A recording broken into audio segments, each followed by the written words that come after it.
Modern. Modern. Modern. We're prepping for a voyage. Modern. The force of an old-fashioned equals whiskey mass times bitters acceleration. Why don't you make that a double? Modern Bar Cart. Hey everybody, welcome back to another episode of the Modern Bar Cart podcast. I'm your host, Eric Kozlik, and today I'm coming to you with another Bar Cart Foundations episode. That's right, these are the episodes that lay the groundwork for all the discussions we have with our excellent and truly knowledgeable guests as we chat about cocktails and home bartending. Today we'll acquaint ourselves with the magical world of citrus and all its tart, tangy glory. Now, most people are familiar with the use of citrus in their favorite cocktails, whether that's the orange peel garnish in your old fashioned, the squeeze of lime in your mojito, or the pucker of lemon in your classic whiskey sour. But have you ever stopped to think about why we put citrus in our drinks? What role does it play? What would cocktails taste like without it? I'm going to begin today by taking you through the history and science of citrus, and then give you some excellent bar hacks to help you bring your citrus game to the next level. Specifically, we'll talk seasonality, how to select your citrus, and best practices for peeling and juicing. In July of 2016, I got the chance to attend a really fascinating seminar at Tales of the Cocktail down in New Orleans called From Grove to Glass, Citrus Complexity, and it was in this seminar that my eyes were opened to the sheer variety of citrus available on today's market. Think about it. Off the top of your head, you can probably rattle off like 8 or 10 varieties. There's lemons, Meyer lemons, limes, key limes, navel oranges, mandarin oranges, white grapefruit, ruby red grapefruit, tangerines, and clementines, just to name the commercially popular ones here in the US. But like most modern produce, today's citrus is the result of centuries of careful breeding and genetic tweaking, selecting for the most desirable citrus traits like size, juiciness, sweetness, roundness, color, basically any feature that'll make you pick up an attractive looking fruit, eat it, say, dang, that was tasty, and purchase several more on your next trip to the market. Interesting confluence of genetics and market force. Several thousand years ago, though, we didn't have all these fancy, beautiful fruits. All we had were the pomelo, the mandarin, the citron, and an even more obscure fruit called the small-flowered papeda. Virtually all citrus on the market today can be traced back to some combinations of these genetic ancestors. And geographically speaking, most of these varieties originated in China or elsewhere in Southeast Asia and gradually made their way to other parts of the world, especially as different subvarieties or cultivars developed and became popular. So, in terms of the vast sweep of natural history from the Big Bang onward, or even, honestly, the history of humankind, citrus fruits are a relatively new phenomenon in most parts of the world. In her book, The Drunken Botanist, Amy Stewart observes, as improbable as it may be to imagine the Mediterranean and North Africa without its citrus trees, Arab traders brought the sour orange, the lime, and the pomelo to the region only 800 to 1,000 years ago. The sweet orange came only 400 years ago when Portuguese traders carried it back from China. By this time, citrus was moving all over the world. And she's right, citrus played a really key role in the explosion of shipping and worldwide commerce that evolved as a direct result of the age of exploration. It literally kept early European sailors alive as they crisscrossed Atlantic and Pacific trade routes and built vast empires. Today, of course, we know citrus as a rich source of vitamin C, but back in the 17th and 18th century, people weren't really aware of vitamins or micronutrients and the important role they play in keeping us healthy. This all started to change when British physician James Lind started conducting controlled experiments with the diets of sailors in the Royal Navy in 1747 and found that those who ate a diet that included fresh citrus fruits tended not to suffer from scurvy, a disease that killed an estimated 2 million sailors in the 16th through 18th centuries. Now, the Royal Navy didn't really buy Lind's citrus theory, but the famous naval explorer, Captain James Cook, was all about it. On Cook's epic voyage to the South Pacific from 1768 to 1771, think about it, 3-year voyage in a wood boat, he loaded his ship with citrus and other foods recommended by Lind for a healthy nautical diet, and lo and behold, he didn't lose a single sailor to scurvy. So what were the implications of this newfound anti-scurvy regimen? Well, simply by virtue of its role in keeping sailors alive, citrus began popping up in ports all over the world, becoming available in areas of the New World almost as quickly as Europeans could colonize them. Another implication was that sailors and the companies who sponsored and managed their trade expeditions were able to experiment with the best ways to consume their citrus, and these experiments resulted in some of the most famous cocktail precursors, notably grog and punch. Almost every recipe for these drinks relies heavily on the presence of citrus, and that is a tradition that continues to exert its influence over the cocktails we enjoy to this day. So, now let me know a bit more about where citrus comes from and how it made its way behind the bar. Let's step out of the history books and into the flavor lab to figure out what these fruits add to our drink and how the magic happens. First, we'll look at the anatomy of a citrus fruit and define some vocab terms that we'll return to as we discuss cocktail-related applications. So, picking up an orange or a lemon, say, and starting from the outside in, the outermost part of a citrus fruit is the peel, also called the zest, which contains small pores where the essential oils are stored, and these pores are often referred to as glands. Beneath that, we have what's called the pith, P-I-T-H, which is the spongy, astringent, and relatively flavorless layer that separates the peel from the flesh. This is often what partially remains when you peel an orange, and the amount of pith in a given citrus variety or individual fruit can vary based on any number of factors, including soil quality and meteorological growing conditions like rainfall and sun exposure. Beneath the pith is the flesh of the citrus fruit, and this is where the tangy juices are stored. The flesh is usually, most often, divided into segments that radiate out from a common center, and these segments also contain the seeds of the citrus fruit. So after you peel your orange and you kind of deconstruct it and you get all these little orange wedges, those are the sections that radiate out from that common center. Most often, it's the innermost and outermost parts of a citrus fruit, the juice and the peel, that are used when making cocktails or cocktail ingredients like bitters and liqueurs. And these two parts of the fruit are often used for drastically different purposes, which can be boiled down to the difference ultimately between flavor and taste. See, what most people don't know is that flavor and taste are very different. Taste deals with the taste buds, which can sense sweet, sour, salty, bitter, and savory compounds, whereas flavor deals with aroma primarily and the way our scent processing or olfactory system fuses scent compounds with taste sensations to build a whole flavor picture in the brain. In fact, in the very next episode of this podcast, I sit down with a flavor researcher to talk about how this all works. So be sure to check that out once it's live. But back to the topic at hand.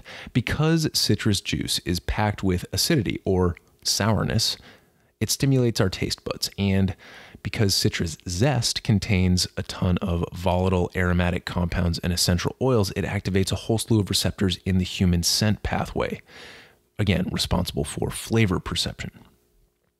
The word acid comes from the Latin word acidus, meaning sour. And so even though there are a lot of other characteristics of acids, chemically speaking, it's clear that this sourness was probably the earliest recognized and certainly remains the most important when it comes to food and drink. The most common type of acid found in citrus fruits is citric acid, and this is what's known as an aqueous acid, meaning it's easily dissolved in water, forming an acidic solution. So when you taste lemon juice, what's happening is that the citric acid molecules dissolved in water are activating taste receptors on your tongue. The result is that pleasant, or perhaps unpleasant if the drink's not made well, tangy taste you get when you sip on a margarita or a whiskey sour, let's say. Now, citrus oils are sort of the opposite when it comes to how they interact with water. as we all know, oil and water don't mix, and so the flavor compounds found in the citrus peel are used very differently in cocktails. There's basically two approaches. The first is to use a non-water solvent like alcohol or glycerin to extract the flavorful oils from citrus peels. This is the case with bitters, vermouths, and liqueurs. And what happens is the alcohol in these products literally sucks the oils out of the peel and incorporates them into the flavor profile of the end product. Generally speaking, the more ethyl alcohol the mixture contains, the more powerful the extraction will be, resulting in an extremely potent end product. That's essentially bitters 101. The other common way to use citrus peels in cocktails is to employ their aromatic properties as a garnish. For example, in an old-fashioned, an orange peel is generally expressed over the top of the glass by squeezing the orange peel over the cocktail and rubbing it around the rim. The same is true of the lemon peel garnish in the classic gin martini, and most bartenders have a fierce stance of whether the peel should be left in the glass as a garnish or simply expressed and then discarded. Honestly, it's a matter of taste.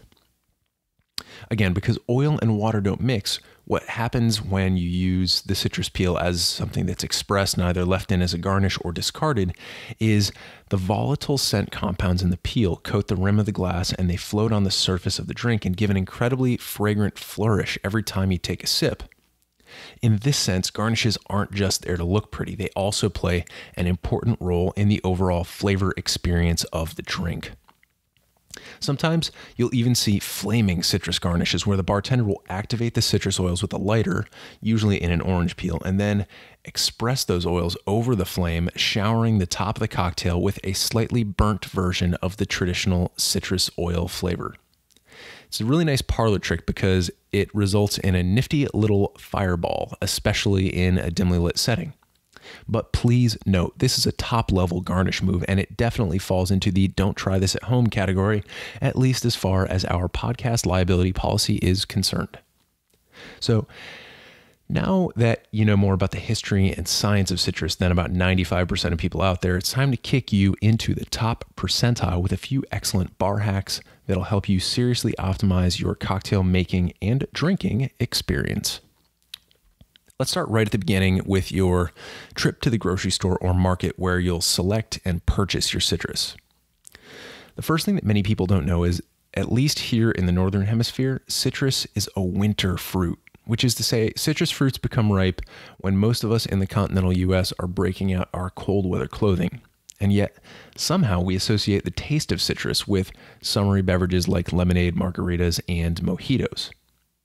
Well, what are the implications of that? Well, for starters, you're generally going to see lower citrus prices between November and March than you'll tend to see at other times throughout the year. So if you're a bargain hunter, winter is the time when you should think about busting out your citrus-heavy concoctions. In fact, pro tip, making a large bowl of citrus-forward punch is an excellent way to use the seasonality of citrus to help you impress your holiday guests with a pre-batched drink that leaves you free to mingle. But let's say you rush off to the grocery store to take advantage of those great seasonal prices. What happens when you get there and are faced with a mountain of lemons or limes? How do you know if they're ripe? How do you know that you're selecting the fruits that'll give you the most bang for your buck? First off, the squeeze test rarely fails. If you pick up a piece of citrus and it's hard as a rock, you're probably not going to get a whole lot of juice out of that particular fruit. So, if you're making cocktails that require a lot of citrus juice, go for softer fruits. Secondly, take a look at the nature of the citrus peel. If it's rough and bumpy, chances are it was picked a bit prematurely before the fruit could take on enough water to swell and stretch out the peel. On the other hand, if the peel is smooth and the pores or oil glands are spaced a bit further apart, chances are you're dealing with a riper fruit. Now, do you look like a bit of a maniac digging through a pile of limes and squeezing them and looking intently at the pores? Absolutely. But these are the public sacrifices we make for our cocktails. So, you've arrived home with your citrus haul now. Where do you store it? If your first thought is in the refrigerator, then think again. Unless you're planning on waiting over a week to use your lemons, limes, or grapefruits, then there's really no reason to refrigerate. Think about how they were displayed at the market. They're just kind of hanging out at room temperature like the onions and potatoes. So why should they get special treatment in your home? In fact, there's a very simple reason why not to refrigerate your citrus. Room temperature fruits are easier to juice than cold ones. Now, when it comes to the amount of juice in each fruit, this is where things can get a bit dicey, or at least inaccurate. The amount of juice you can extract depends on a number of variables, but there are a couple of things you can do to optimize your output here. 1, if you're dealing with cold citrus, stick it in the microwave for 10 or 15 seconds to get the juices flowing. There are a few theories on why this works, but the basic principle is that molecules get excited in the presence of heat and tend to move around faster. That's why snow melts when it gets warm and why water evaporates when it gets hot. It's also, in theory, why citrus is easier to juice when it's warm. 2, before you cut into the fruit, give it a nice firm roll on the counter or the cutting board to mash up some of the flesh on the inside. This makes it a bit pulpier and kind of annoying to slice into if you're using a paring knife, but it really does increase the amount of juice you can get. 3, use a citrus press, plain and simple. This is the best way to juice your citrus unless you have access to an industrial juicer. For more on citrus presses and other tools, check out episode 2, which is our foundations episode on bar cart hardware.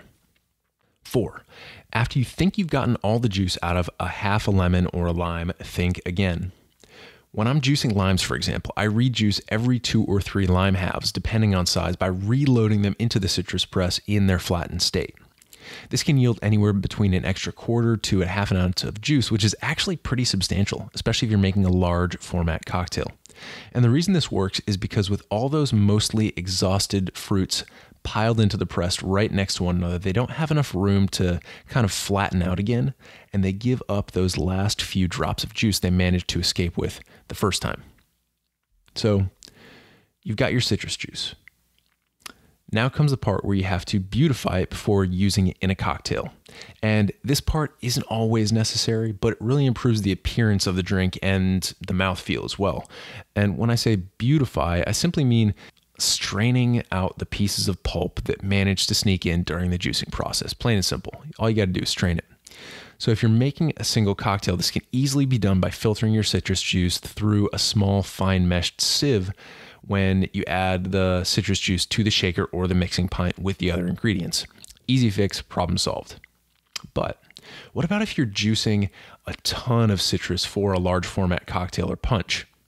Having found myself in that situation many times, here's my personal bar hack. I start with a large non-reactive plastic mixing bowl so that I don't have my acidic citrus juice sitting in a reactive metal container. Into that mixing bowl, I place a large fine meshed strainer, the kind you use for culinary purposes. When pressing my citrus, I make sure the citrus juice goes through the strainer and then into the bowl, which usually removes at least 90% of the pulp. That's usually just fine for a bowl of punch, but you can always do a second pass through a little cocktail sieve if you really want to. This method is extremely useful for lemons, I find, which tend to have more pulp and seeds to contend with than limes do. Now for my citrus peel hacks. This first one's going to sound a little extreme, but there's actually a really big difference in the structural resilience of lemon peels and orange peels, which are the two most commonly used for expressed garnishes. Unless you slice them really thin, orange peels will generally hold up to squeezing and twisting pretty well. Lemon peels, on the other hand, tend to snap in half when you express them unless you have a bit of pith on the back. And honestly, the only way to learn this is practice. And the only way to get a good consistent peel that you like is to try different peelers and use different amounts of pressure when you peel. So if anyone out there has a good garnish hack or a favorite peeler, give us a shout out at Modern Bar Cart on Instagram and share them with us, and we'll test them out and share them with our audience if we like them as well. Now, what happens if you need a bunch of peel garnishes, but you don't have time to peel them all at the time you make the cocktail? One simple solution is to peel ahead of time and to store them in a plastic bag in the fridge wrapped in a moist paper towel. This is good for only a few hours, but those few hours can be a lifesaver if you're making a lot of drinks, allowing you to do some prep work ahead of time. My last peel hack is a cocktail ingredient recommendation, and the ingredient is called oleosaccharum, literally oily sugar, and you can make this at home by peeling 2 lemons into a Tupperware and then coating the peel with a generous amount of white table sugar. Muddle the sugar and the peels together and then let them sit for a few hours on the counter. When you come back, what you'll find is a syrupy substance that's essentially a combination of sugar and the essential lemon oils. Oleosaccharum has a lot of applications in traditional punches, which you can find recipes for in David Wondrich's book, Punch. But it's also fun to play around with oleosaccharum as you experiment with your own cocktail recipes as well. So there you have it. From the store to the cocktail glass, you've now got a full arsenal of bar hacks to help you take your citrus game to the next level. But it would be a bit cruel of me to take you all this way without giving you a few of my favorite citrus-forward cocktail recipes. Let's start with a simple, easy-to-learn classic called the daiquiri, which is a light, summery cocktail that's incredibly easy to make and super refreshing. The ingredients are 2 ounces of white rum, 1 ounce lime juice, ½ ounce simple syrup. All you do is combine these ingredients in a cocktail shaker with ice, give it a good, healthy shake, and strain it into a stemmed cocktail or coupe glass to enjoy. There's just something elegantly simple about a good daiquiri, but sometimes I like to throw a nice herbal garnish on it like basil or rosemary just to add some flair. Another great citrusy cocktail is the sidecar, which has 2 types of citrus involved, representing both the citrus juice and the essential oils component. The ingredients for the sidecar are 2 ounces of cognac or brandy, 1 ounce of orange liqueur like Cointreau or Grand Marnier, and 3/4 ounce of lemon juice. Now you shake all these ingredients over ice and serve them up in a nice cocktail glass.